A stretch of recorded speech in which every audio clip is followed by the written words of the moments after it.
From dairy farms and creameries to cheese shops and museums, Wisconsin is jam-packed with dairy destinations. This episode of Discover Wisconsin, America's Dairyland is brought to you by the Dairy Farmers of Wisconsin. Hello and welcome to Discover Wisconsin.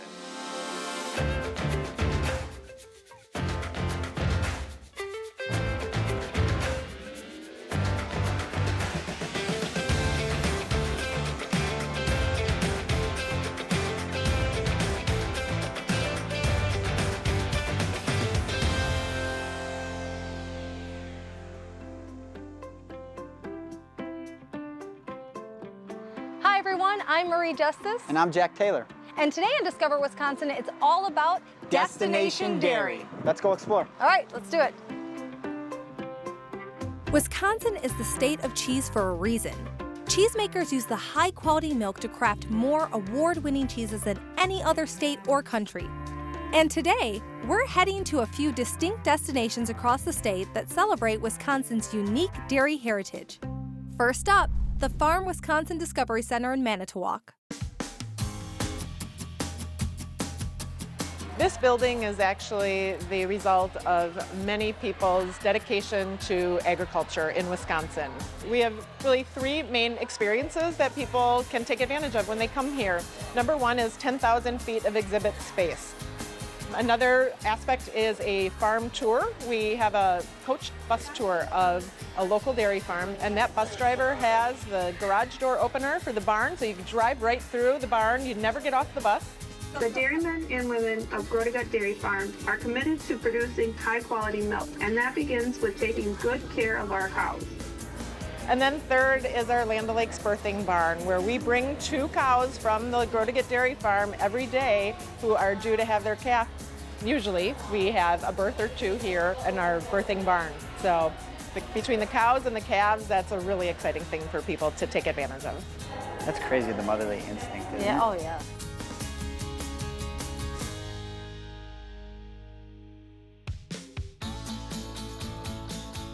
What I love about the Discovery Center is there's something interactive and educational around every corner, like the Field to Fork table, where you can plan a delicious, nutritious Wisconsin-grown meal right here, using pasta for a grain, corn for your vegetables, beef for the protein, top it off with some strawberries for dessert, and wash it all down with a nice cold glass of milk.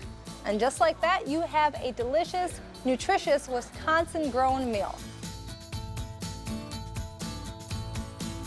Here at the Discovery Center, they have a combine simulator. And that's what I'm driving right now, and it's actually really tough to drive. There's a lot of controls, there's a lot of things to think about, and I'm running over a lot of corn. I don't think a farmer is gonna employ me anytime soon.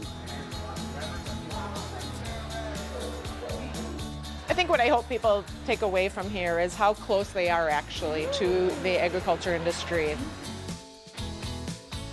Only 2% of people are involved in the agriculture industry, yet obviously 100% of us consume the products that the agriculture industry makes. So it's really important for people to understand where their food comes from, so they understand why it's necessary to have farms and support the farms in their neighborhoods. Find more dairy destinations by streaming the America's Dairyland playlist on our Discover Wisconsin app. Coming up, we're going back to the beginning of cheesemaking in Wisconsin. Stay with us.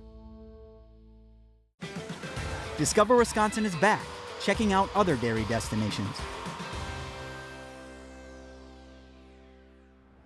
Today, I'm in Greene County, Wisconsin, the cheesemaking capital of the United States. If you've ever wanted to learn about how to make cheese, this is the place to visit. Let's go check it out. Located in Monroe, the National Historic Cheesemaking Center celebrates the traditions of cheese and those who craft it, both here in Wisconsin and around the world. Our mission at the National Historic Cheesemaking Center is to preserve and protect the heritage of early cheesemaking because it's still a big part of the economy of the whole state of Wisconsin.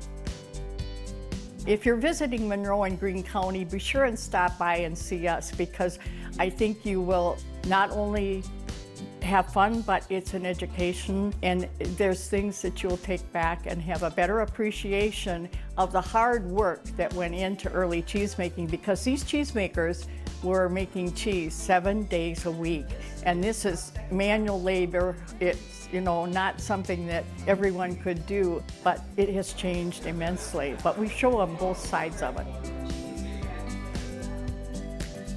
We actually do tours, and in the Heritage Room, you'll see a video on the art of cheesemaking, the way cheese is made today. As a museum, we actually show you the early cheesemaking equipment.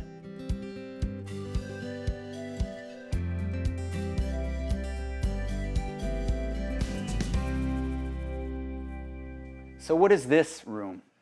This is the Amabastag Cheese Factory. This is the pride of our museum here.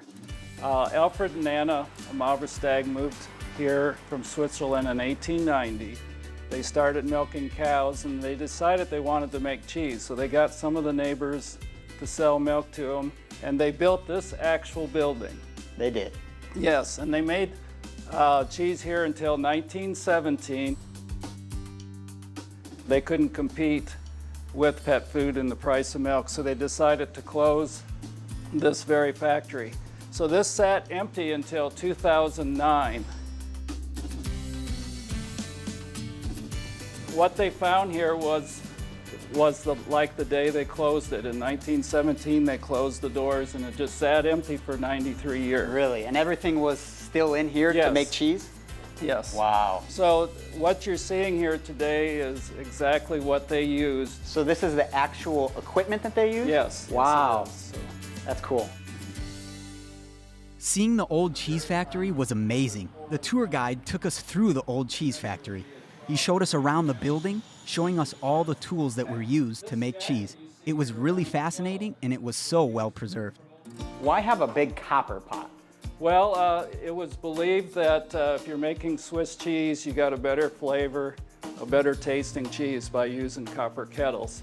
Now, when you're making the cheese, you would have to keep stirring it constantly because you don't want it to scald. Okay. So the cheesemaker would constantly stir the cheese, and this paddle you see here on the side would deflect it so that you would get a better mixture. Once the curd starts to form, the cheesemaker would take this and he would make a cut this way and then this way. That's how he would cut the cheese? Correct. And then they let it settle down. I was really impressed with all the historical equipment that was displayed. There were huge copper pots, furnaces, ropes. Their way of life was so much different than our way of life today. I learned that making cheese was backbreaking work. It gave me a newfound respect for those pioneers because I know they paved the way for us to enjoy cheese today. To be taken out, this swings out like so. Whoa. I didn't know that happened. Holy smoke. And then they would take this and thread it through the cheese curd. This comes across. And then, of course, you would tie your cheesecloth into a big knot. Okay. And then you would hook this with this and pull it up out of the kettle. I'd hate to be the person who had to do the dishes. I really enjoyed my tour at the National Historic Cheesemaking Center. The tour guides that I met were just as interesting as the museum itself. They were friendly, they were knowledgeable, and they were so passionate about Wisconsin cheese. The amount of local history preserved here is astounding. It was really interesting because it wasn't just a broad history of cheesemaking, it displayed local history. It displayed the actual names of the early cheesemakers in Wisconsin. I think it's important to preserve cheesemaking history because the cheese industry is still such a big part of our culture here in Wisconsin. These early cheesemakers, they paved the way for all of us to enjoy Wisconsin cheese today. Next time I buy cheese at the store, I'm gonna remember just how much work goes into cheesemaking. And I think I'll better appreciate the taste of Wisconsin cheese. Learn more about dairy destinations across the state at discoverwisconsin.com. Coming up, Maria's seeing green at Cedar Grove Cheese. We'll be right back. We're exploring our next dairy destination right here on Discover Wisconsin.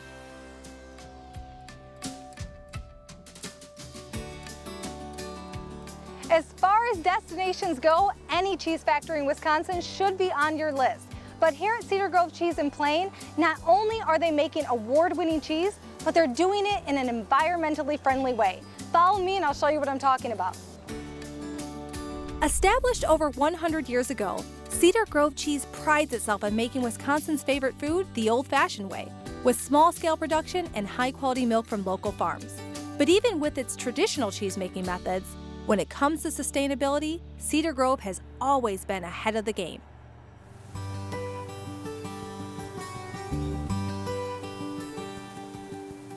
Bob, here at Cedar Grove Cheese, you all are producing cheese in a unique and environmentally conscious way, particularly because of the living machine. What is it? So we have 8,000 gallons of water a day that we need to get cleaned up. The living machine speeds up what nature would do to clean water. So these plants take about 15% of the nutrients out of the water. We have microbes that live in the water and in the plants that clean up the residual milk and whey and wash water from the cleaning processes in the plant. And it takes about 3 days to pass through the living machine, at which point it's clean enough that we can discharge it to the creek here. We use our old lagoon now as a temperature equilibration so that the water is the same temperature as nature when it hits the creek, and it makes it as friendly as possible for the fish. And this is the first cheese factory that has used this type of a technology, correct? That's correct. It's 20 years old now, and it's still perking along and doing its thing. Why was it important for you guys to use this technology as a company? It didn't use chemicals, but it also makes sure that the water that we're discharging is clean enough that we don't do damage to our surroundings. I was living right across the street from the factory, and I want my neighborhood to be clean. How cost effective is that to use that type of technology? Well, you know, compared to what we were doing before, we were paying 2.5 cents a gallon to haul water out of here to be land spread. And the operating costs on this were somewhere around 0.4 cents a gallon. So they were pretty good savings right off the bat. But our real savings was something we never anticipated, which was that because our employees can see what happens to the water, they don't use as much water and they don't waste as much. So there's a great trickle-down effect that is affecting other practices within the company. Yeah. And then, of course, you have all this beautiful greenery around you that's producing actual fruit. Yeah, this fig tree is going to give us a lot of figs this year. We haven't figured out what to do with all of them. But it's a great byproduct of what you're doing. Most places, water goes down a drain and we never think again about what happens to it. So this system makes it really transparent. So the cheesemakers can come up here and they can see the fish that we have in here sometimes and the frogs that live in these plants, and they can see all the plants growing, and we'll do tomatoes and basil and different products, things that go well with cheese. Perfect pairing, just like the fruit that the trees bear and the cheese that you're making, it all kind of works together. Ideally, everything is in harmony. Check out more behind-the-scenes photos of the crew and the places we visit on Instagram and discoverwisconsin.com. Next, Jack and I hit up our last dairy destination. Stay with us. We're exploring America's Dairyland on Discover Wisconsin. About 10 minutes outside of Marshfield, Masonville Dairy is a must-stop for travelers passing through the area looking for award-winning Wisconsin cheese. With over 130 years of cheese-making experience, combined with quality milk from local farms, they're crafting numerous varieties of Wisconsin cheese. I mean, we make cheddar, Colby, Monterey, farmer's cheese, pizza cheese, Quesa Blanca, Quesa de Freire, Seco, Parma, Romano, Asiago, Fontina, Feta, Caseri, Caffalatteri, Caffalagraviera. We make 20 different flavors of Monterey, as well as making some Edam, Gouda, and some Munster. Okay, you get it. They make a lot of cheese here. And all of it's made with the same quality milk and attention to detail as the original cheesemakers back in 1885. It goes way back to our forefathers. There's no question about it. I mean, they had such passion And that's what's founded on dairy to begin with. It's all about passion. It better be that you believe in it and that you care about it and you care about the product you're creating. We actually try to take the children a lot of times into the plant because they have to understand that when that cheese is in the store, it wasn't just because it was bought someplace. There was a lot of blood, sweat, and tears put into it, all the way from the farmer, all the way through the cheese plant, all the way through the packaging departments to make sure that it got there in good shape. Visitors can get a taste of this passion at Weber's Farm Store in Marshville, owned by Ken and his wife Joellen. It's a family business. We started in 1955. It was my parents' belief that it would be the freshest milk around. And so we like to still strive on that. We're from Wisconsin, so what is Wisconsin like? Dairy products. We have a lot of variety of cheeses that customers can pick from. There's a large variety of household products, from eggs to butter, to meat, to cheese, to fresh cheese curds that squeak. We have the awesome soft serve cones. Also, we have a beautiful playground out in front. Customers love to just buy a soft serve cone and enjoy just being outside on a nice day in the summer. Joellen, I noticed that a lot of the products are locally sourced, so the pizza has locally sourced cheese or it's using your cheese. That's got to be really exciting for customers to know that the products are coming right from the farm. They want to know where their food comes from. So our customers come into our store knowing that we support local. If we are going to retail a product, we have to make sure that it is the top-notch product that we're going to sell to our customer. When you can have a business for 65 years, it says that the customer appreciates your place. They want to support you as a local business, and they want to make sure that they can come here and support us, that we keep on going, because they understand that we believe in freshness and fair pricing for the customer. It also says that you're doing something right. So, we must be. Yeah, so here's to another 65 years. Oh, that would be awesome, yes, yeah.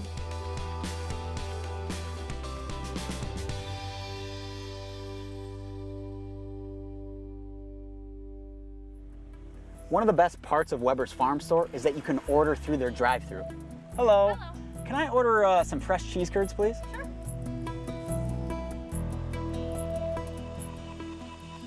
Thank you, appreciate it.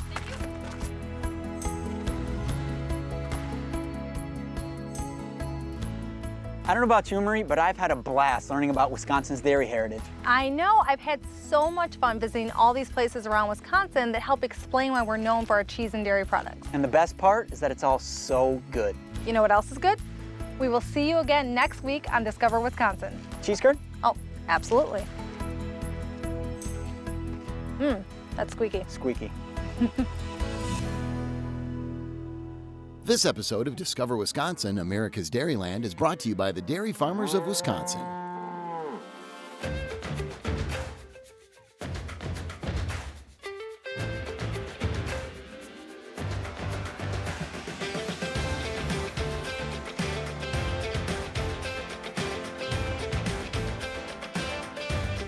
Stream Discover Wisconsin anywhere, anytime. Continue the adventure on Apple TV, Amazon Fire, Roku, Smart TV, Chromecast, and discoverwisconsin.com.